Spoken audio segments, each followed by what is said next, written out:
আমেরিকার দর্প কি তবে চূর্ণ হতে চলেছে?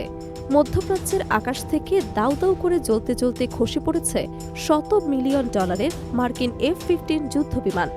2026 সালের 2রা মার্চ ইতিহাস দেখল এক অকল্পনীয় দৃশ্য, একসাথে 3টি মার্কিন যুদ্ধবিমান ধ্বংস। এটি কি কেবল ফ্রেন্ডলি ফায়ার বা যান্ত্রিক ত্রুটি, নাকি খামেনি হত্যার বদলা নিতে ইরানের পাতা কোনো মরণ ফাঁদ? দিনটি ছিল আমেরিকার জন্য এক কালো অধ্যায়। মার্কিন সেন্ট্রাল কমান্ড এবং কুয়েত প্রতিরক্ষা মন্ত্রণালয় নিশ্চিত করেছে যে কুয়েতের আল জাহরা এলাকায় আমেরিকার 3টি F-15 স্ট্রাইক ঈগল যুদ্ধবিমান ধ্বংস হয়েছে। প্রাথমিক প্রতিবেদনে এক ফ্রেন্ডলি ফায়ার বা কুয়েতি আকাশ প্রতিরক্ষা ব্যবস্থার ভুল হিসেব উল্লেখ করা হলেও ইরান দাবি করেছে এটি তাদের খাইবার ব্যালিস্টিক মিসাইল ও ড্রোনের সাফল্য।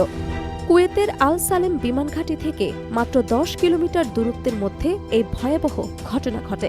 আকাশ থেকে বিশাল আগুনের গোলার মতো বিমানগুলো নিচে পড়তে দেখা যায়, আর পাইলটদের প্যারাশুট নিয়ে নামার দৃশ্য সামাজিক যোগাযোগ মাধ্যমে মুহূর্তেই ভাইরাল হয়।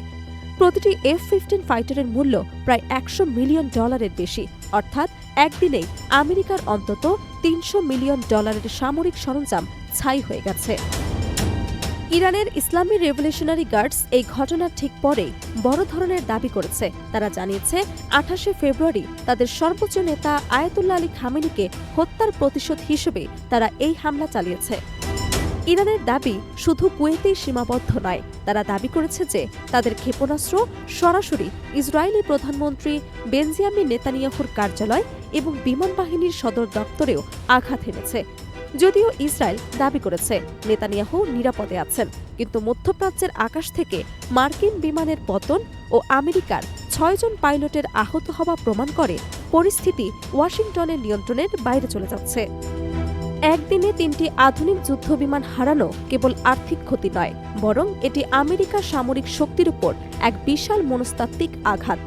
খামেনি হত্যার পর ইরান যেভাবে পাল্টা আঘাত হানছে তা পুরো বিশ্বের ভূ রাজনীতিকে পাল্টে দিচ্ছে।